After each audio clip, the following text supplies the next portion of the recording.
Saturday, May 12, 1945, Fort Des Moines, Iowa, United States of America. Oberaufseherin Margarete Hoffman stood motionless before the shower room door, her hand trembling against the cold metal handle. Steam escaped through the gap beneath, carrying an impossible scent. Real soap, not the caustic ersatz compound that strips skin raw in the camps, not the sand-mixed paste that left you dirtier than before. Actual soap. Behind her, 23 other women, guards, nurses, administrators from various concentration camps, pressed close in the narrow corridor. Their gray uniforms hung loose on frames, hollowed by months of retreat, collapse, and capture. The fluorescent lights overhead hummed with an electrical abundance that itself felt obscene. Margarete's throat constricted. "Unmöglich," she whispered. "It's a trick. It must be." But the warmth seeping under the door said otherwise. The clean, almost sweet fragrance said otherwise.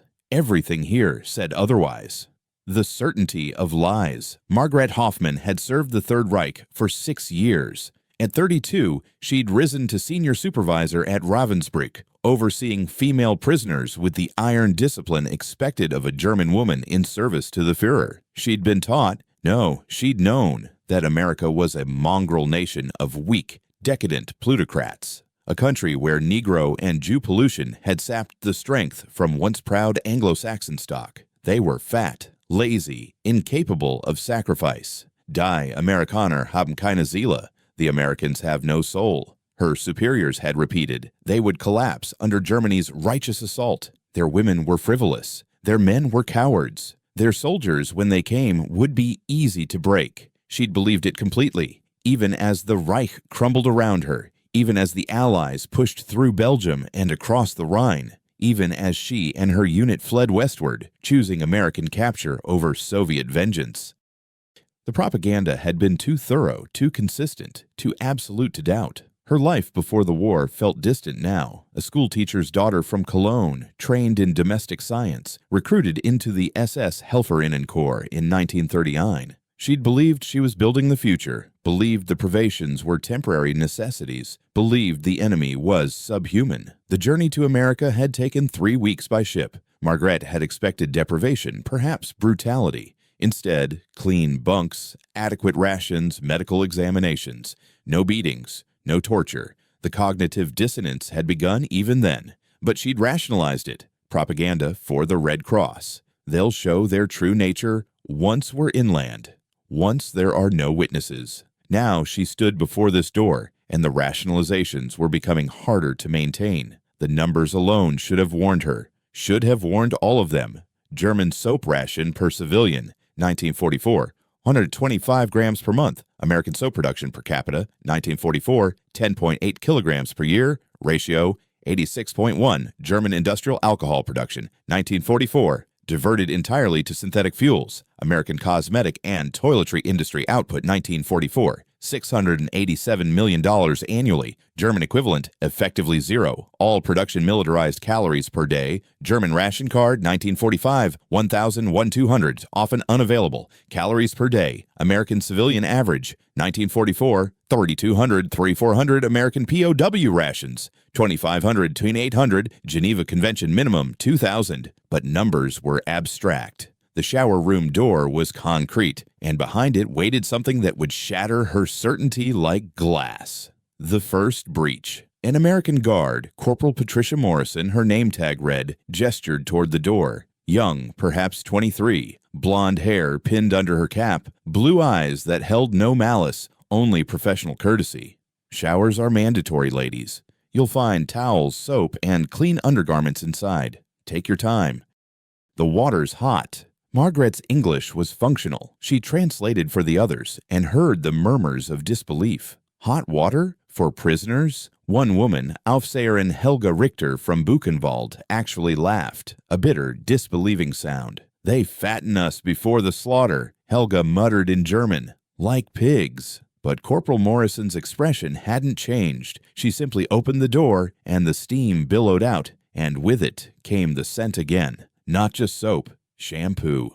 Something floral. Something that had no business existing in a world at war. Margarete entered first. The room was tiled floor to ceiling in white ceramic. No rust stains, no mold, no cracks. 8 shower heads, each with separate hot and cold controls, benches along the walls, hooks for clothing, and on a metal shelf, rows of individually wrapped bars of soap. She picked one up.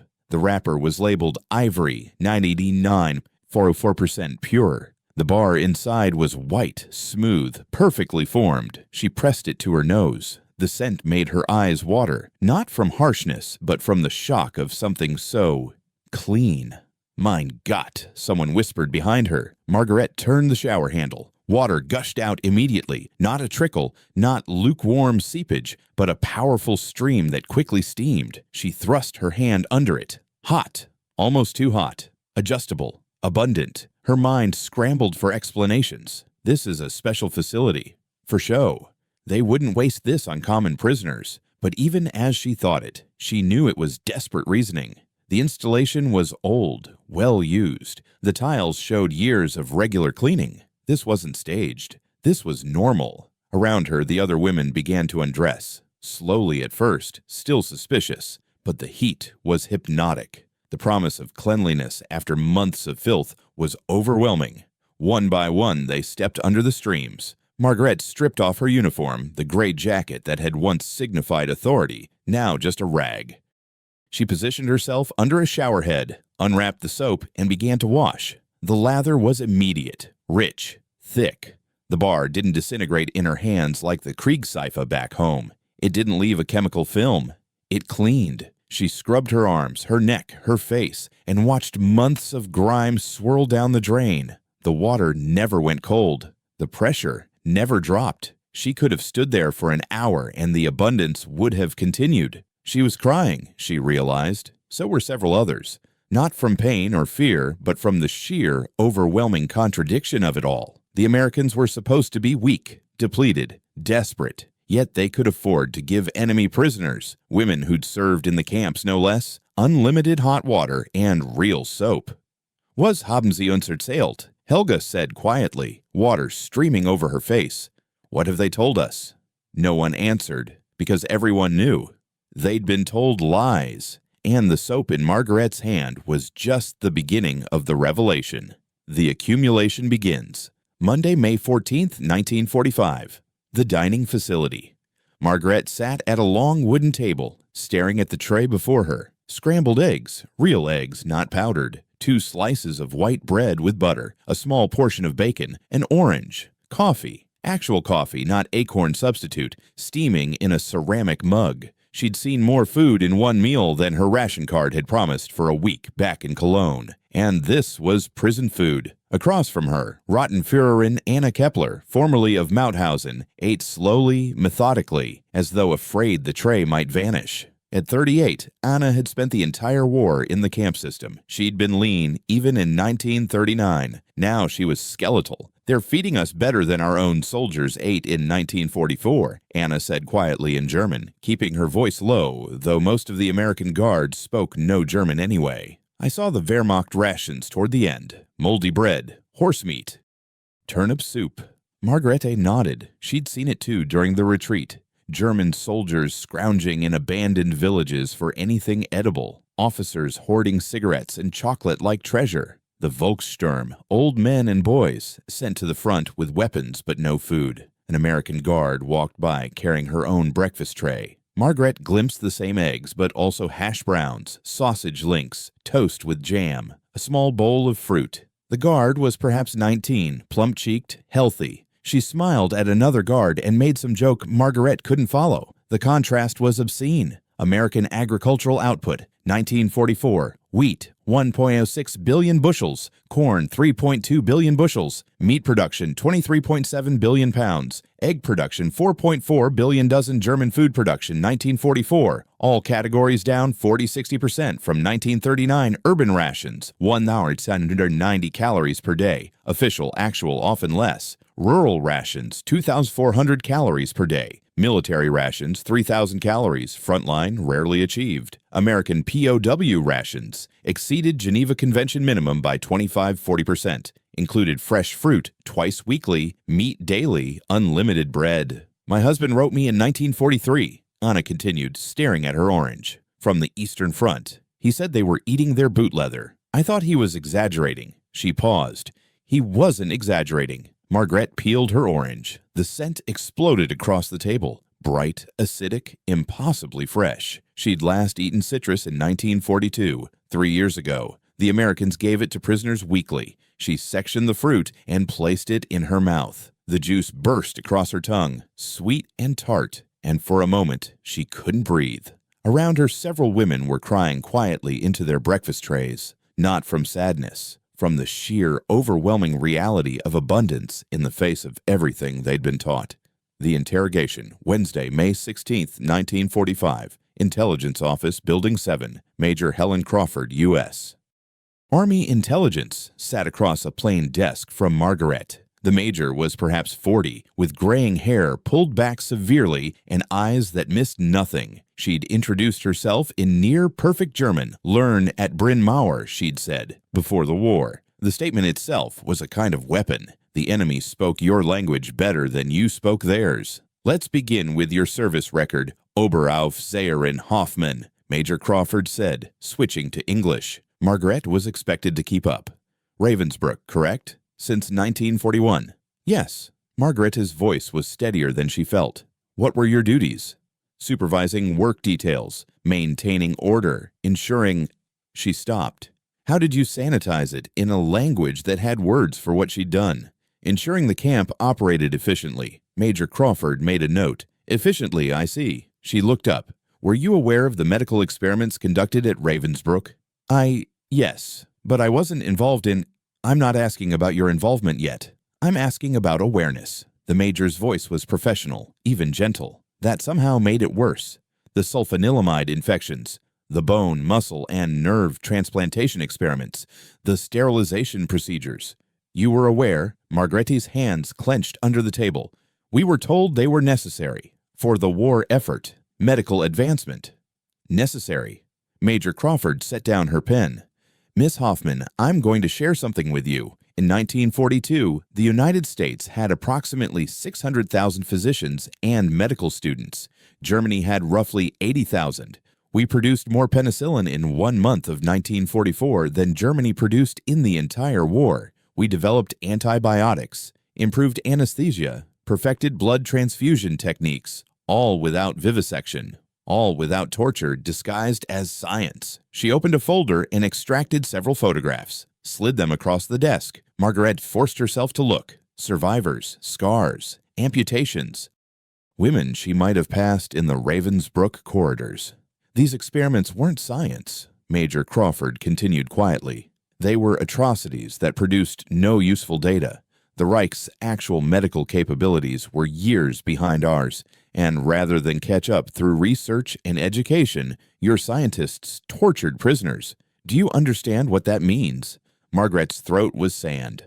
No. It means you are always going to lose.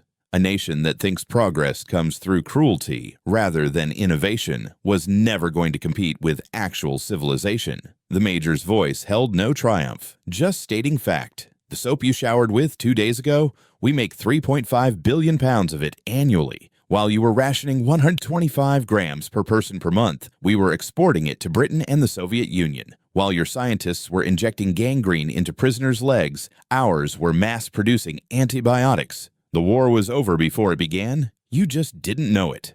Margarete sat silent. What could she say? The evidence was overwhelming. She was sitting in it, eating it, washing with it. I need you to understand something, Major Crawford said. And now there was something almost sympathetic in her tone. You're not going to be executed. You'll be tried, certainly. Your role will be examined. But you're going to survive this war, Miss Hoffman. And when you go home, and you will go home eventually, you're going to have to live with what you know now, what you can't unknow. She stood, gathering her papers.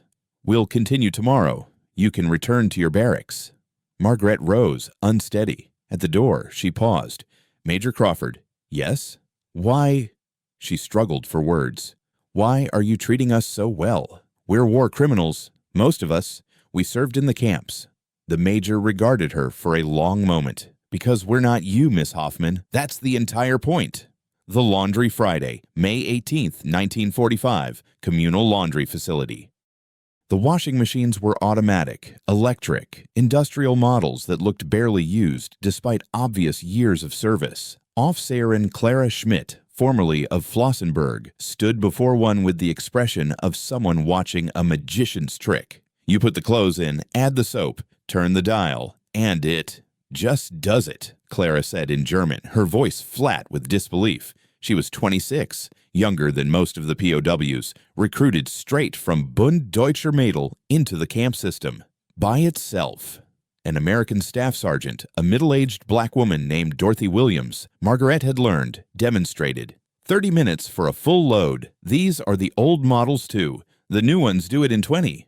She said it casually, the way you'd mention the weather, as though technological marvels were mundane, as though every prison in America had equipment that would have been considered advanced in the finest German facilities. Margarete watched the drum begin to rotate, water flooding in, soap dissolving instantly. Through the front window, she could see their uniforms tumbling. The machine hummed with steady electrical power. No brownouts, no rationing, just constant, reliable current.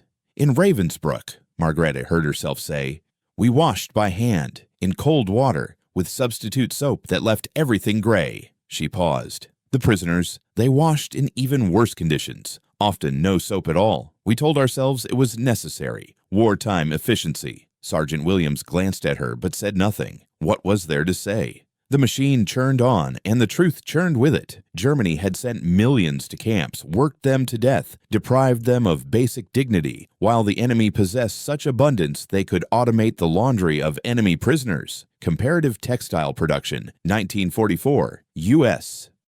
Washing machine production, 1.4 million units. German washing machine production, 15,000 units, primarily for military state use. American electricity generation, 279 billion kilowatt. German electricity generation, 59 billion kilowatt ratio of per capita electrical availability, nearly 8.1 in America's favor. My mother had to wash our clothes in ash lye water by 1944, Clara said quietly.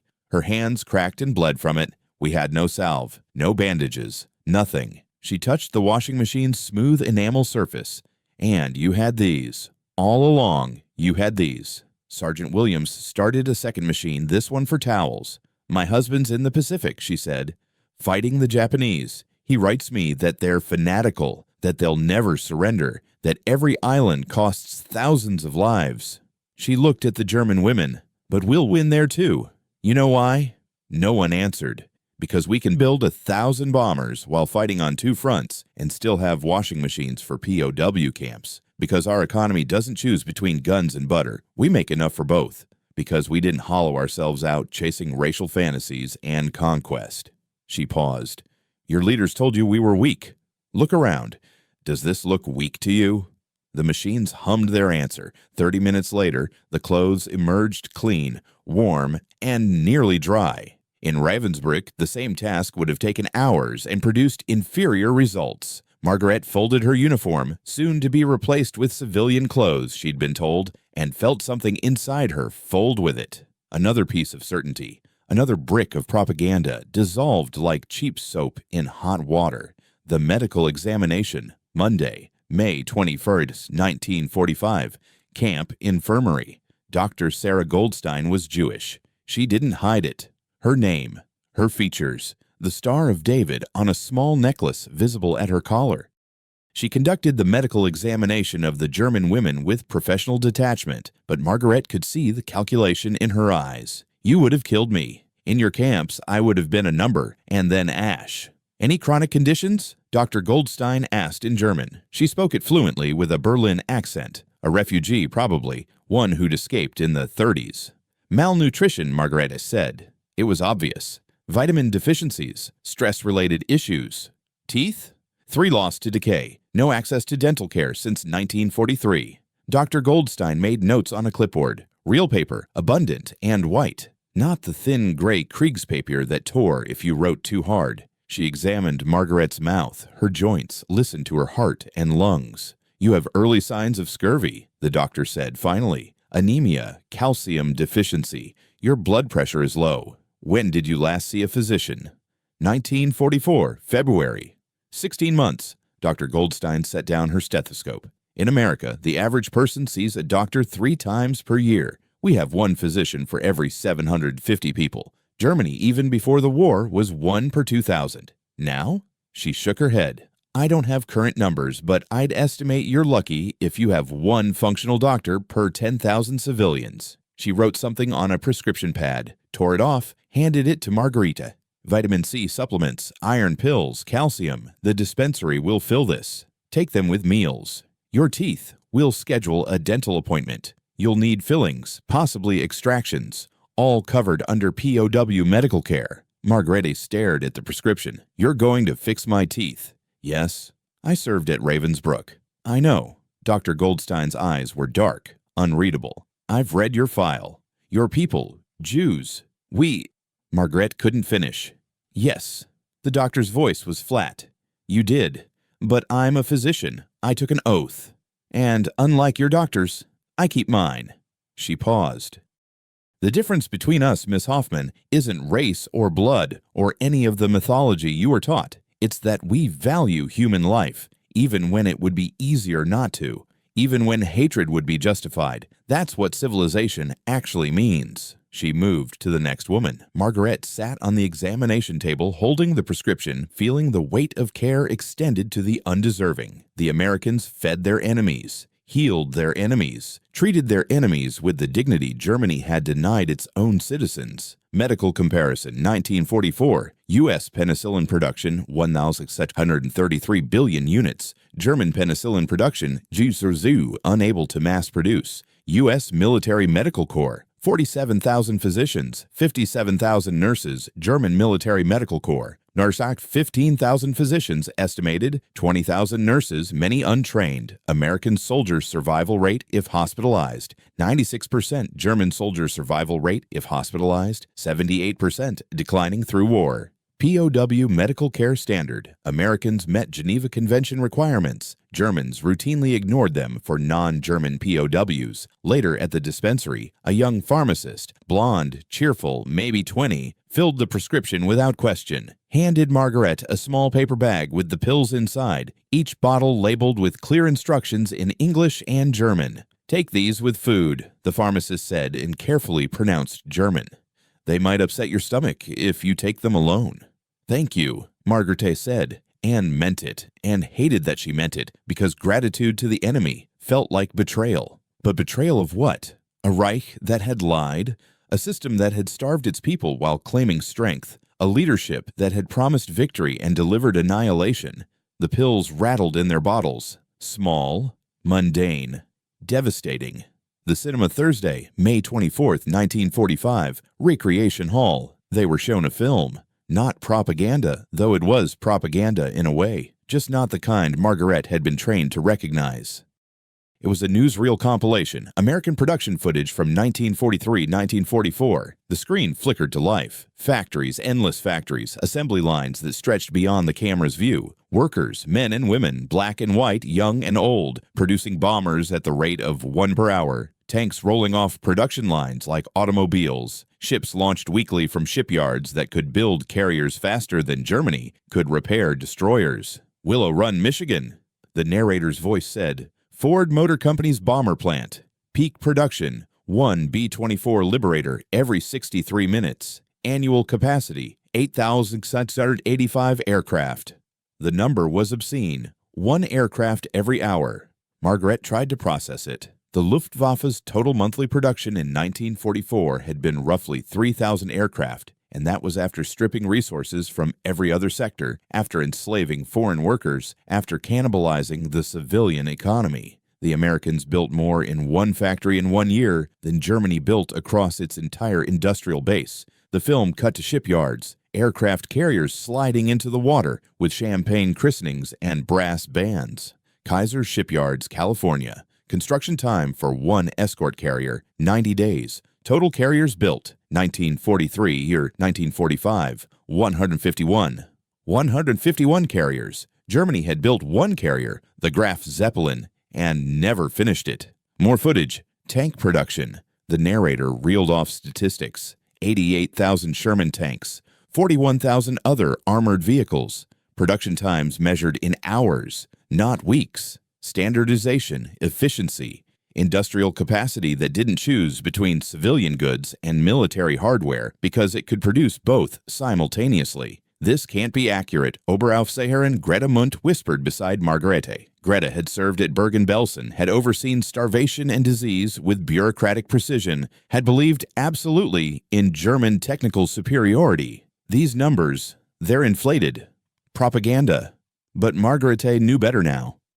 The numbers weren't inflated. If anything, they were conservative, because she was sitting in a POW camp in Iowa that had better facilities than most German military bases, because she'd eaten better in 2 weeks of captivity than in 2 years of rationing, because the soap and the washing machines and the dental care and the vitamins were all real. The film continued, footage of American farms, combines harvesting wheat across fields that stretched to the horizon, cattle ranches with herds numbering thousands, food processing plants canning vegetables, meat, milk. The narrator mentioned almost casually that America was feeding Britain, supplying the Soviet Union with thousands of trucks and locomotives, maintaining its own military across 2 oceans, and still had enough surplus that civilian rationing was minimal. The arithmetic of annihilation. American industrial output, 1944. 183 billion adjusted. German industrial output, 1944. 57 billion adjusted, ratio 3.2.1. But the gap was larger than that because American output increase 1939-1944 Bleiseiter 96%, German output increase 1939-1944 131%, American home front living standard maintained or improved. German home front living standard collapsed catastrophically. We could never have won, Margaret said quietly. Not a question, a realization. Greta stared at the screen where American workers were shown leaving factories, climbing into private automobiles. Not party officials, not military officers, but ordinary workers with cars, driving to suburban homes with lawns and garages. No, Greta said finally. No, we couldn't. The lights came up. A U.S. Army captain, Education Corps, his insignia showed, stood at the front. Questions? Silence. What questions were there? The film had answered everything. It had shown with documentary precision why the Reich had fallen. Not because of betrayal or conspiracy or racial corruption, but because Germany had challenged a nation with 10 times its industrial capacity, 20 times its resource base, and a system that didn't require totalitarian control to achieve total mobilization.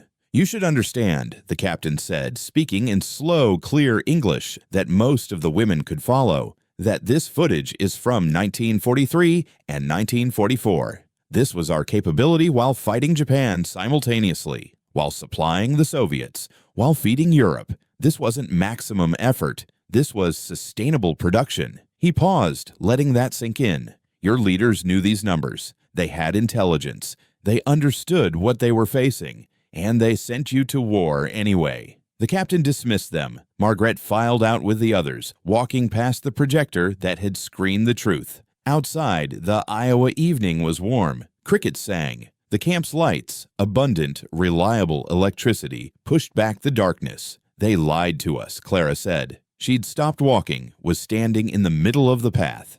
About everything, the strength of the enemy, the righteousness of the cause, the necessity of the camps, all of it. Yes, Margaret said. What else was there? My brother died at Stalingrad, Clara continued, her voice strange and distant. 1943. He wrote me before the end, said they were eating horses, burning furniture for warmth, dying of frostbite because they had no winter equipment. She looked at Margaret, and the Americans were building a bomber every hour. They stood in silence as other women passed them, returning to barracks. Everyone had the same expression, the same shocked blankness, the look of people who'd watched their worldview dismantled with industrial efficiency. The Breaking Point Saturday, May 26, 1945, garbage collection area. It was the waste that broke Margarete completely. She'd been assigned to trash detail, routine camp maintenance rotation. Nothing punitive, just work that needed doing. She and 3 other women were consolidating the garbage bins behind the mess hall when she saw it. Food, not scraps, not bones or peels or truly inedible refuse. actual food, half a meatloaf, an apple with one bite taken, 3 slices of bread, an unopened carton of milk, a portion of mashed potatoes, more. "They're throwing it away," Anna said beside her, staring into the bin.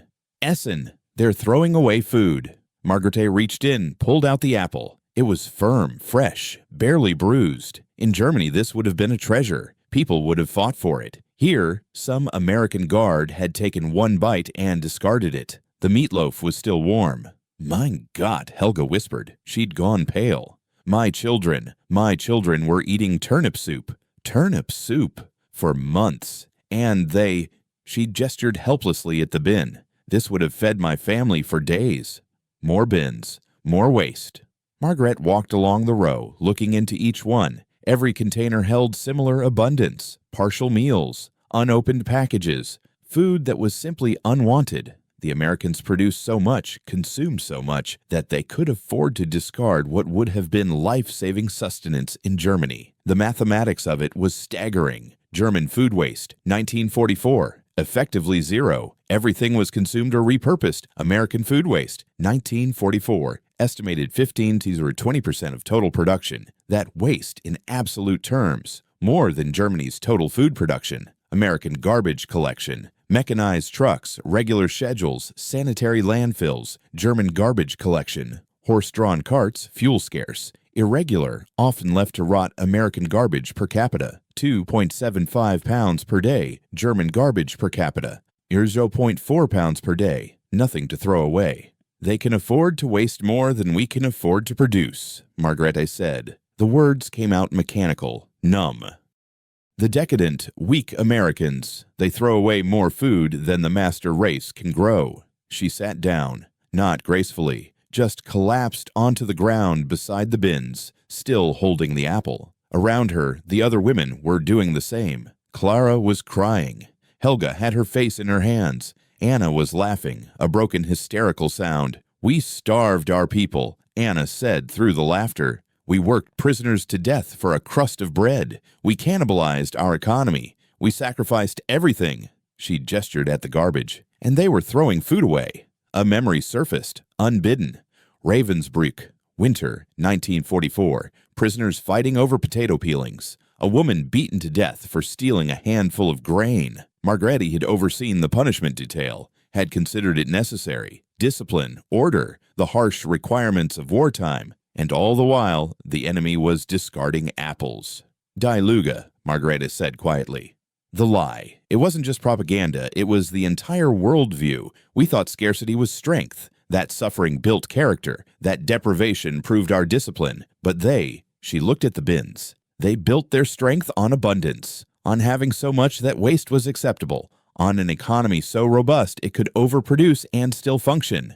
She bit into the apple. It was crisp, sweet, perfect. She chewed slowly, tasting not just fruit, but the complete inversion of everything she'd believed. The master race starved while the mongrel nation feasted. The superior civilization scraped by while the degenerate democracy achieved material conditions that verged on the miraculous. The strong collapsed while the weak revealed that their apparent weakness had been unlimited strength, merely restrained by choice and mercy. "The soap wasn't the beginning," she said. "The showers, the food, the medical care, the washing machines, the factories, all of it. It was all revealing the same truth." "What truth?" Clara asked.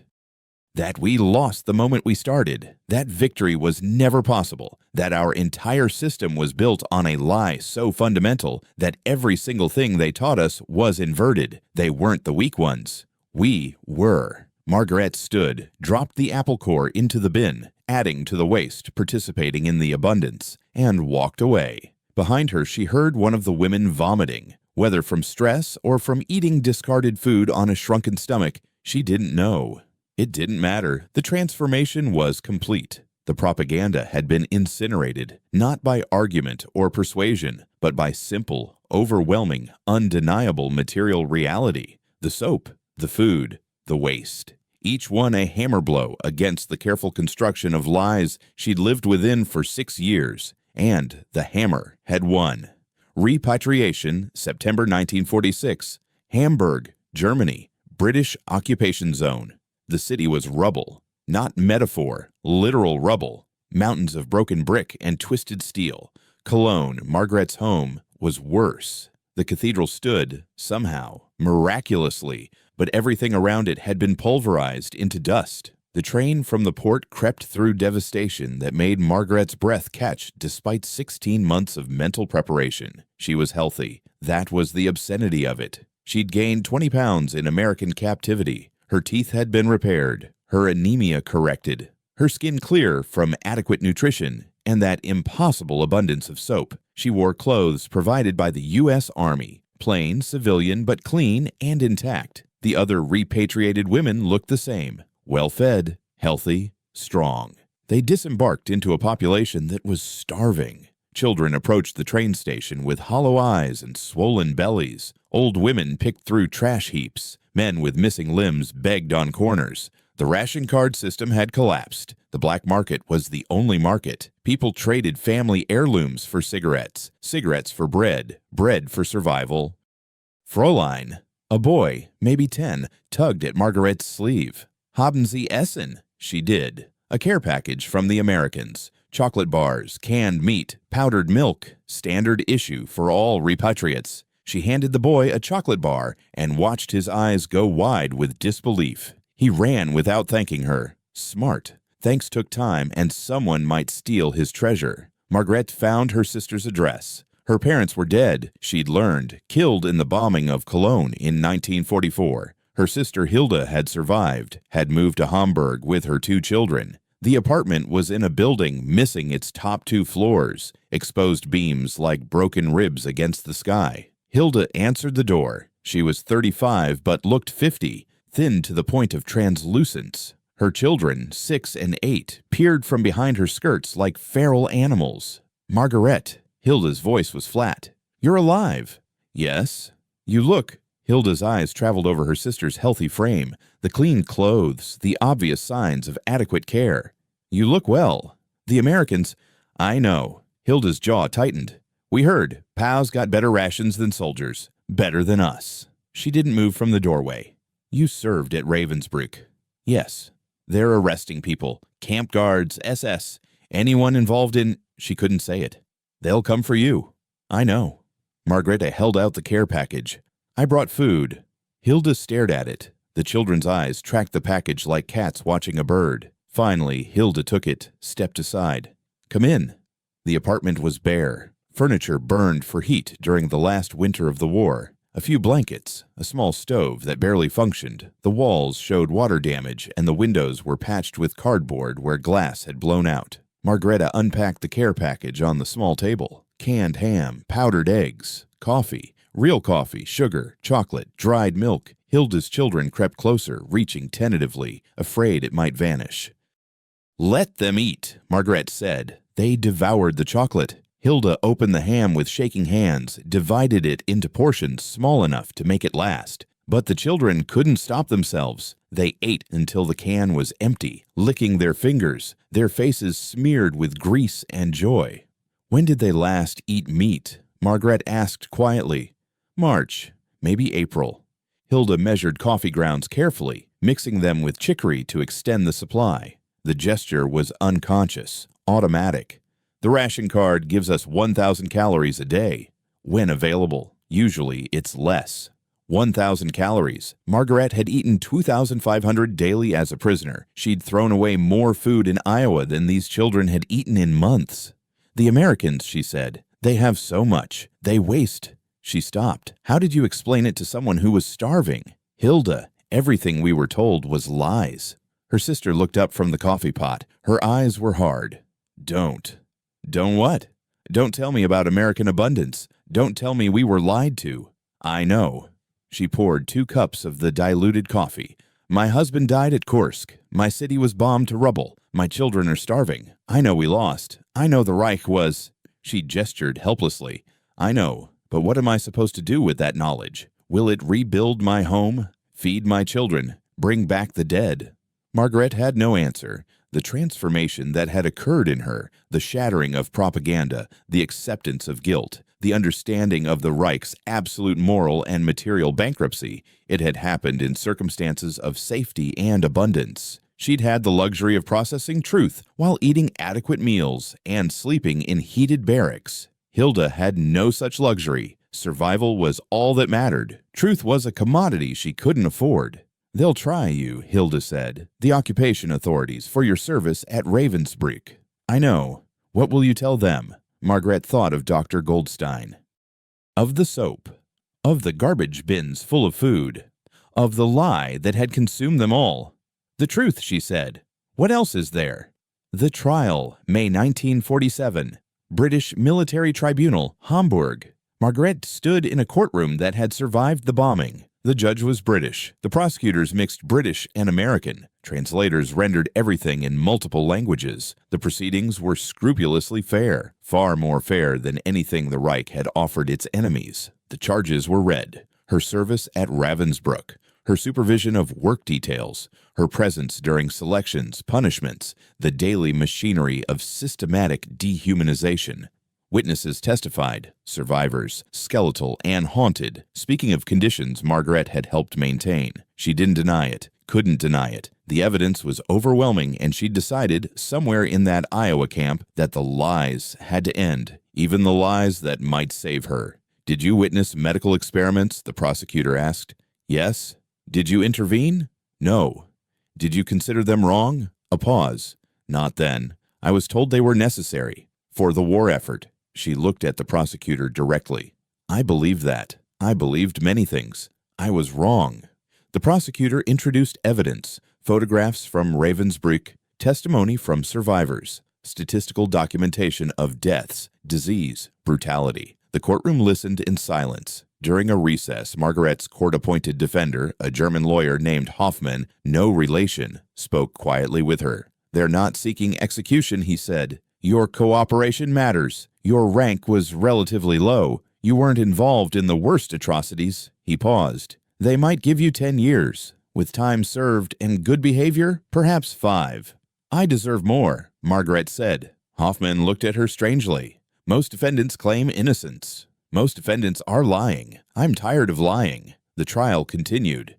Expert witnesses testified about conditions in concentration camps. American military physicians described the state of survivors when camps were liberated. One showed photographs, living skeletons, mass graves, the infrastructure of industrial murder. The judge asked Margaret if she wished to make a statement. She stood. "I served the Reich faithfully. I believed what I was taught, that we were superior, that our cause was just, that the enemies of Germany deserved their fate.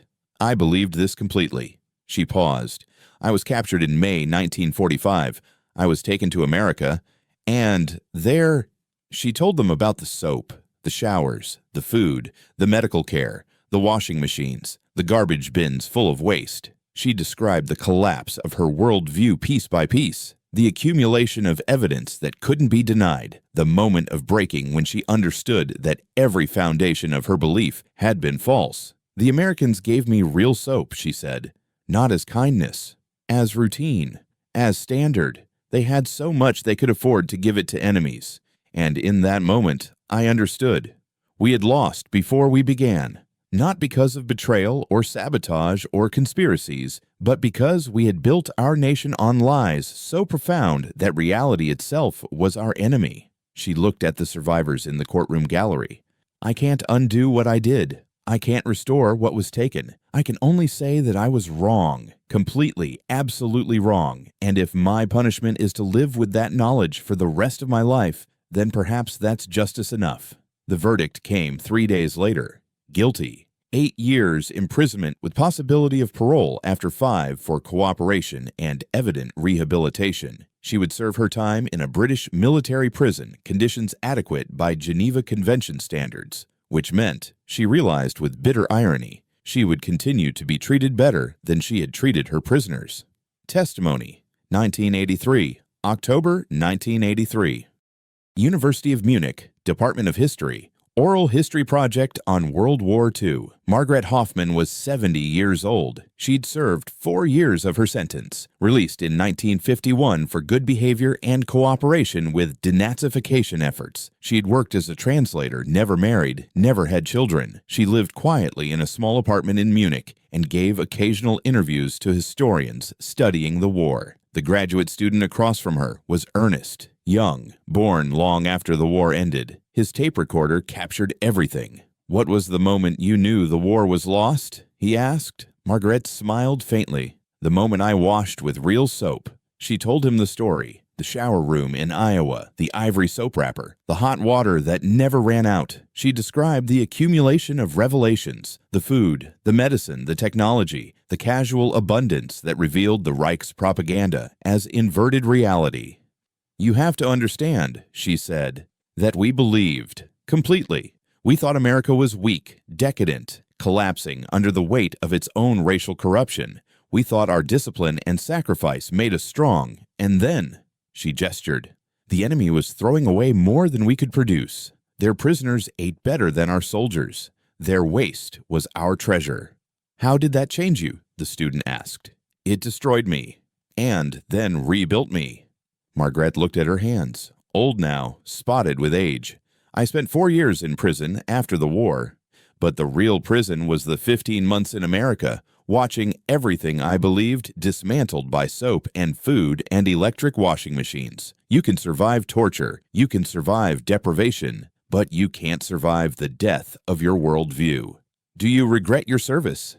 "Every day, every single day." Her voice was steady. "I supervised people being worked to death. I witnessed experiments. I maintained the system. I didn't commit the worst atrocities, but I was complicit in them, and I did it believing I was right." She leaned forward. "That's what I want your generation to understand. Evil doesn't always announce itself as evil. It comes wrapped in flags and uniforms, an ideology that sounds noble. It convinces normal people to do monstrous things by telling them it's necessary. I was a schoolteacher's daughter. I thought I was serving something greater than myself." "What would you tell someone today?" the student asked. "Someone drawn to extremist ideologies?" Margarete thought for a long moment. "Question everything, especially what makes you feel superior to others, especially what requires others to suffer for your vision of the good, and pay attention to how your leaders treat their enemies. We told ourselves the Americans were weak, but they gave their prisoners soap and medical care. We told ourselves we were strong, but we starved our own people. The truth is always in the details, the soap, the food, the small, everyday things that reveal who you really are." The interview continued for another hour. The student asked about specific events, specific people, specific decisions. Margarete answered honestly, without self-justification, without attempting to diminish her role. When he finally turned off the recorder, he asked one more question, off the record. "Was it worth it, serving your sentence, living with the guilt, continuing on?" "No," Margarete said simply. "But worth it implies choice. I made my choices in the 1940s. Everything after was consequence. All I could do was try to be honest about it, to testify, to warn, to make sure that my participation in evil at least resulted in some understanding for others." She walked the student to the door. "That soap," she said, "I can still smell it. 40 years later. Ivory soap, 99, 44% pure. That scent still brings it all back. The shock, the disbelief, the moment when everything inverted. I suppose that's my punishment, to never forget that a bar of soap held more truth than all the Reich's propaganda combined." The Legacy Historical Assessment, Post-War Analysis, the treatment of German POWs in American captivity, became a subject of significant historical study. Contemporary scholars noted several key factors: material realities. German POWs in U.S. camps received rations equivalent to American soldiers, minus restricted items. Medical care exceeded Geneva Convention requirements. Work was voluntary and paid in camp scrip recreation facilities. Education programs and male privileges were standard mortality rate among German POWs in U.S. custody. 0.15%. primarily accidents and pre-existing conditions. Comparative German-held Soviet POWs mortality rate, approximately 58% psychological impact. Post-war studies found that German POWs repatriated from American camps showed higher rates of democratic political participation, lower rates of neo-Nazi affiliation, more critical views of Third Reich propaganda, greater likelihood of emigration to democratic nations. Approximately 5,000 German POWs chose to remain in the United States after the war. Economic contrast documentation. The disparity between Axis and Allied material capacity remained one of the war's defining features. Total U.S. war production value, 1939-1945, $183 billion adjusted. Total German war production value, 1939-1945, $64 billion adjusted. U.S. economy grew during the war. German economy cannibalized itself. American civilian living standards maintained. German civilian infrastructure collapsed. Historians like Richard Overy later wrote, "The material superiority of the Allies, particularly the United States, was so overwhelming that German victory was mathematically impossible by 1942. What continued was not a war that Germany might win, but a catastrophe it refused to acknowledge until absolute destruction." Full Circle March 2005, Margarete Hoffman's funeral, Munich. She died at 91, outliving most of her generation. The funeral was small. She had no family, few friends, just the historians and students who'd interviewed her over the decades. One brought a bar of ivory soap and placed it by her coffin. A strange memorial, but appropriate. A young woman spoke, the granddaughter of a Ravensbrück survivor. She described corresponding with Margarete for years. Difficult letters that acknowledged harm and sought no forgiveness, only understanding. She never excused what she did, the young woman said.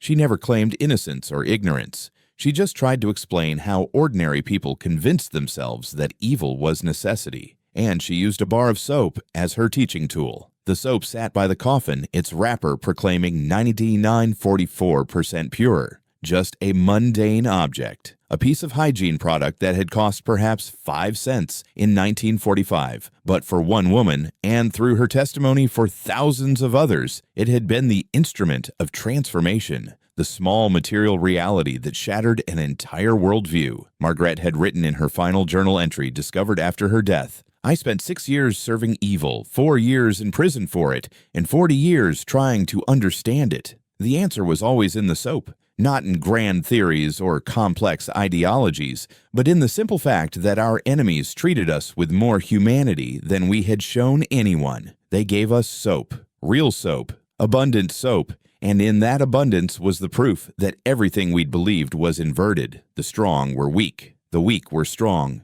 the superior were inferior. The truth was in the details we'd been trained to ignore. The funeral ended. The soap remained as a memorial marker, eventually housed in a museum dedicated to examining the psychology of extremism. Visitors would see it displayed with explanation, a bar of mass-produced American soap that helped break through years of propaganda simply by being what it was, an everyday object that revealed extraordinary truth. In the end, the Reich had been defeated not just by bombs and bullets, but by soap, by washing machines and vitamins, by food thrown carelessly away, by the accumulated weight of material reality that couldn't be denied or propagandized or wished away. The lesson remained, preserved in testimony and artifact. Truth lives in details. Evil collapses when confronted with evidence. And sometimes the most powerful weapon against ideology is something as simple, as mundane, as devastating as a bar of soap.